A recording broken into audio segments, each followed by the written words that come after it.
Hey everyone, Mikki here. You're listening to another mini Mikkipedia on Monday, and today I want to talk about mindset, particularly this time of year, because as you know, it's ramping up to be a lot of social occasions. People are tying up loose ends as we're heading into 2024. Everyone wants to see everybody.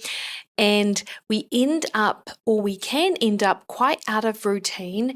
And part of the problem with this is because we can be really fixed into a routine and think that's the thing that really keeps us in check. Once that is lost, we can almost throw the baby out with the bathwater with regards to diet and exercise routines as well. Pick up in 2024, it won't be that bad, and we start letting habits slide. And so I thought it would be a good opportunity to chat a little bit about some of the concepts around mindset, which can be really helpful just to be aware of, I guess. This isn't likely to be anything new, but it might be framing it in a way that you haven't really thought about it before. So the first thing I want to talk a little bit about is the principle of Pareto, or the Pareto principle. And if you're not familiar with the Pareto principle, it is this pattern that you sort of see over and again in many contexts, and you probably are familiar with it actually. People talk about 80-20, but in fact, what this refers to is more about 80% of the outcome comes from 20% of the cause or the input. You'll hear it referred to as the 80-20 rule, but it's a little bit different from the 80-20 rule that we discuss in diet, where you're fine for 80% of the time, the rest of the time you're sort of, off the rails. And in diet and exercise, we think about the food that we eat and the exercise that we do as being the most important thing. And of course it is, because those are the things that lead you to the physique or the body composition that you're after. However, if you don't spend time thinking about your mindset from the get-go, this is when it can unravel you, and particularly this time of year. And in fact, your mindset is probably the most important thing, because that will determine what you do next. Though it might seem minor, it really isn't. And if you don't have this set up from the get-go, and you don't start working on building a resilient mindset from the start that centers around how you view yourself as being successful, what your goals are and what you want to achieve, then when push comes to shove during times where you really need it, it's not going to be there. And I know at the start of any sort of diet, it doesn't feel like you need that kind of thing because your motivation is super high, and that can absolutely drive your actions and behaviors first and foremost. But motivation doesn't last forever.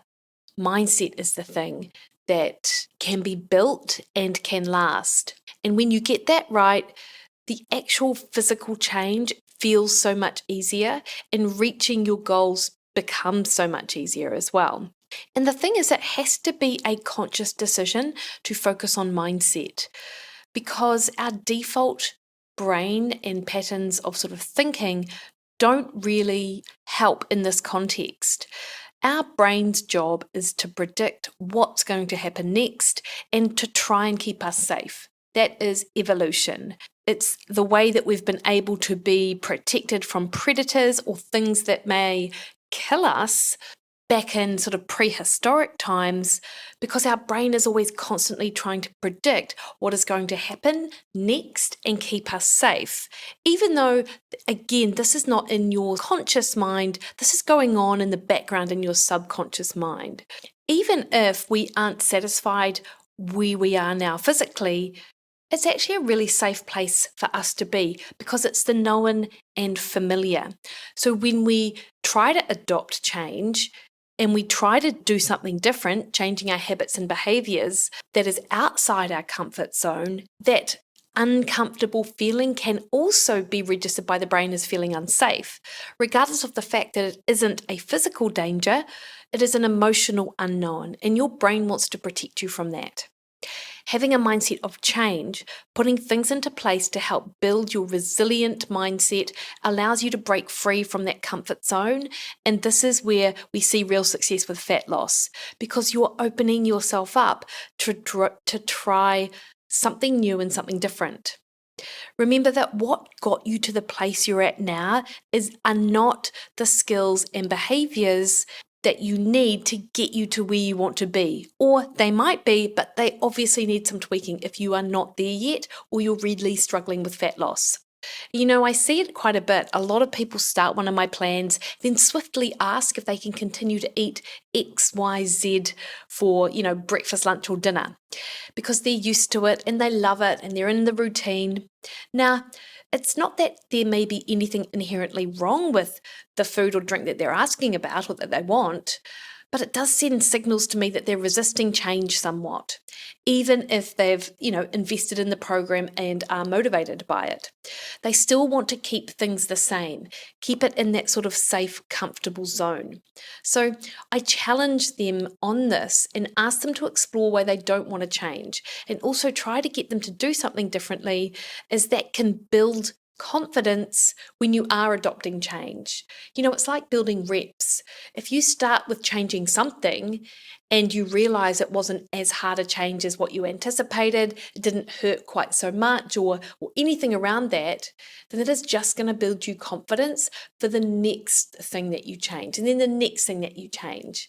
Of course, I've talked a lot about behavior change and habit change, particularly in my 100 Fat Loss Tips episode and ebook.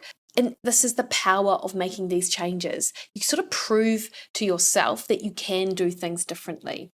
Whereas if you are adopting a program yet resisting some of the principles or trying to keep things as they are in your life, that might not necessarily be the best path or the best course of action, particularly not in the first instance as you are trying to make these types of changes. Because your brain works really hard to get you back to status quo and to the comfortable.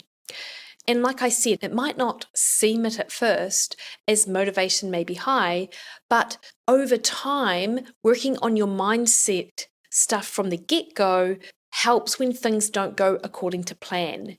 Because a lot of the default brain pattern of you slipping back into your behaviors is happening at that subconscious level, which you're not even aware of.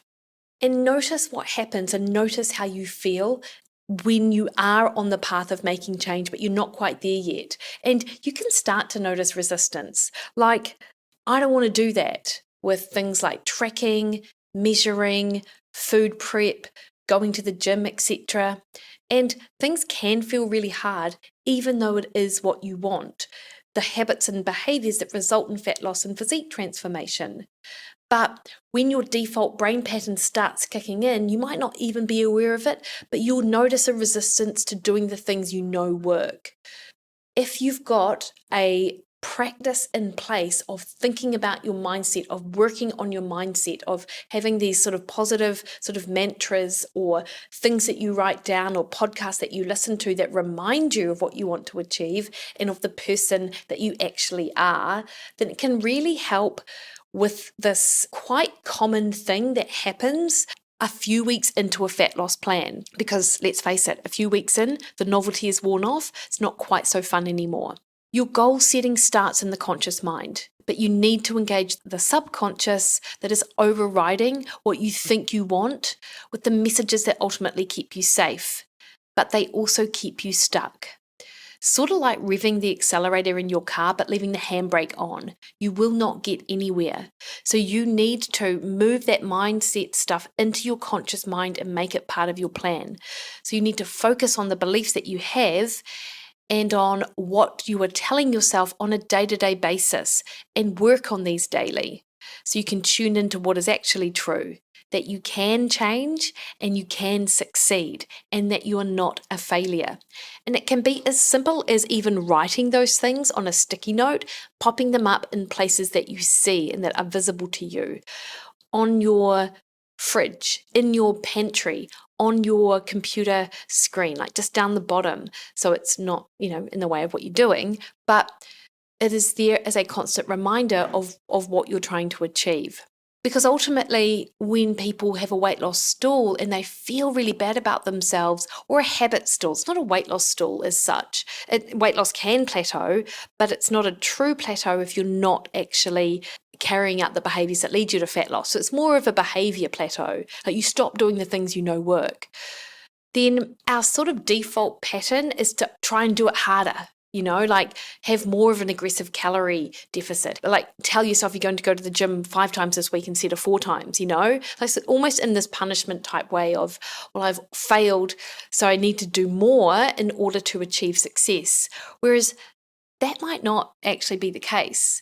It's not necessary that you have to try harder at doing the thing. You're probably doing most of what you need to do when you're doing it. You just need to be a bit more consistent, probably. And that's the big piece of the puzzle. It's like we need to build the mindset to help you keep consistent in the things that you're already doing. Also, you have to give yourself a little bit of grace. And I think it's really important because a lot of women, a lot of people are told by society, on social media, or they tell themselves they could get results if they just wanted it a little bit more or tried a little bit harder, if they had just a little bit more motivation. But what is missing is that underlying paradigm of the subconscious that makes it so sometimes you just can't do it. And then we look at that and think, God, I'm so lazy. I just have no motivation. Why can't I just get my act together? Why can't I just eat better and work out? When you understand that the subconscious is trying to keep you in that place, that it feels safe in your default behavior that you've probably carried out for decades, so it's so embedded, you can start to have a little bit of compassion for yourself, of realizing that you're not lazy. It's not that you're dumb, and it's not that you can't do it. It's just that you haven't been focusing on this really large part. This is the 20% of your like that really dictates 80% of the outcome. It is going to make that process much more successful, and that is how you think.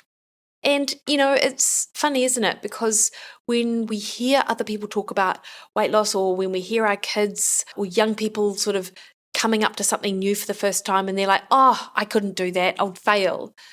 Our immediate reaction is to tell them that, of course, they're not going to fail. Of course, they can do it. But we never give ourselves that same acknowledgement or the same grace, I suppose. So that's what you need to, or ideally that's what you'd want to do. You also have to believe that you can accomplish the goal you're setting to accomplish. And it might feel like it's way too hard and it's just too much effort and it's not possible. But if you set yourself a goal but then immediately talk yourself out of it, it can be like a self-fulfilling prophecy. You want something, but part of you believes you cannot do it. So, guess what happens? And I remember when I was going for my sub 3-hour marathon back in 2010 in Sydney Marathon. And in fact, I'd tried earlier that year at Christchurch Marathon, but I got a terrible bout of the runner's diarrhea, thank you to sort of the dried apricots, the white bread and the oats I had before running. Certainly changed what I do. So I wasn't able to complete that marathon. But when it came to Sydney, I'd had all of these failed attempts, like maybe 6 or 7 goes at trying to do a sub 3, and I hadn't yet achieved it. And so whilst this was my goal, I really didn't actually think I'd ever get there. Like, I wasn't that far away. I was seconds away, and I still didn't think that I could do it because I had proven to myself time and again that I had failed at this goal. So why would Sydney be any different? Everyone around me thought I could do it, and they were like, of course you can do it. And it was almost like they'd seen it, like it was just a matter of time.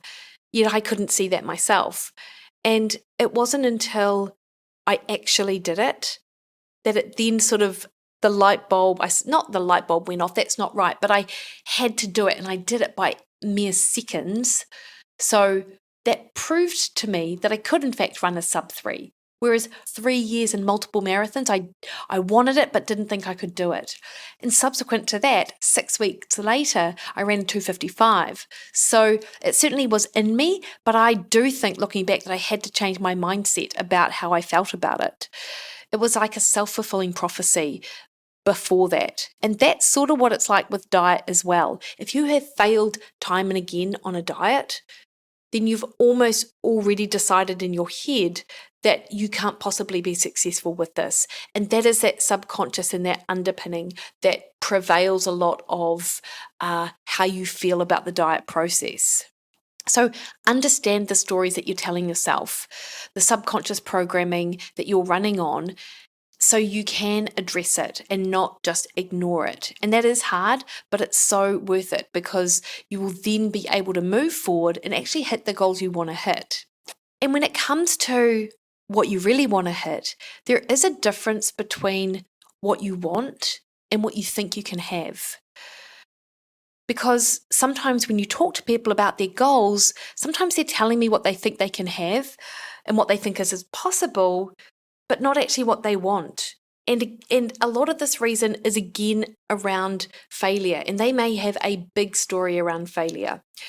Like ideally they'd love to lose 20 kilos, but 5 to 7 is fine. Because maybe in the past they did lose 20 kilos, but they lost it in such a way that made it unsustainable. So they regained it. So suddenly in their head, that is no longer an achievable goal. So this is all the stuff that is really helpful to unpack if you're having these little wobbles through your fat loss journey. And when you sort of set up your goals and what you want to achieve, there's only one way that you can sort of show up for yourself from there on in. So much of what we base our expectations on are past experiences and what's gone on before. But you can absolutely rewrite that story, but it does take that work right from the get-go.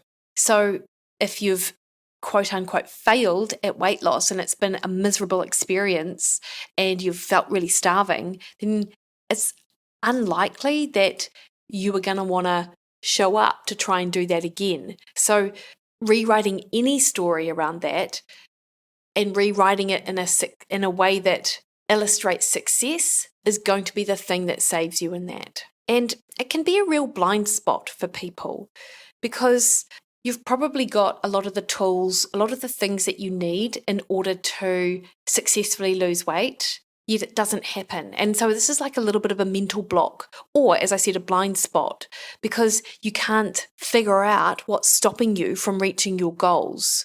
So it's really easy for someone else from the outside in to identify this. And particularly in my role, I see it a lot with the way that people talk either about themselves, their experience, or, the types of things that they say. I immediately clock when I think that, okay, this is going to be a barrier for this person because they think X, Y, Z.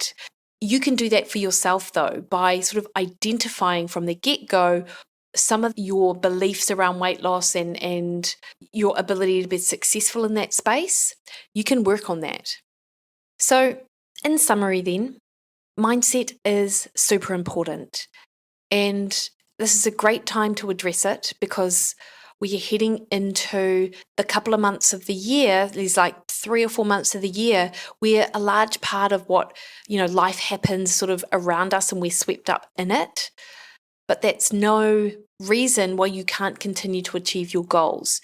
You just have to have a really resilient mindset and be really focused on what you're doing. And this doesn't mean that you have to be absolutely perfect in your diet or anything like that, but just don't have the type of mindset that leaves you then vulnerable to just making decisions and poor decisions that you wouldn't make otherwise. Anyway, I'm running a fat loss webinar. It is happening this coming Sunday, November the 12th at 4 p.m. New Zealand time, where we tackle a little bit of mindset, but a lot of practical tips and tricks to help you navigate this holiday season. So you feel like you're going to be successful, and you will be successful in making really good food decisions, really good exercise decisions and lifestyle decisions, but not feel like you're missing out on all the fun. So I'd love you to join me. Have a look at the link in the show notes. And thanks for listening. DM me anything, Threads, Instagram and Twitter at Mikki Williden, Facebook at Mikki Williden Nutrition. Head to my website, mikkiwilliden.com, book a one-on-one call with me. All right, team, you have a great week. See you later.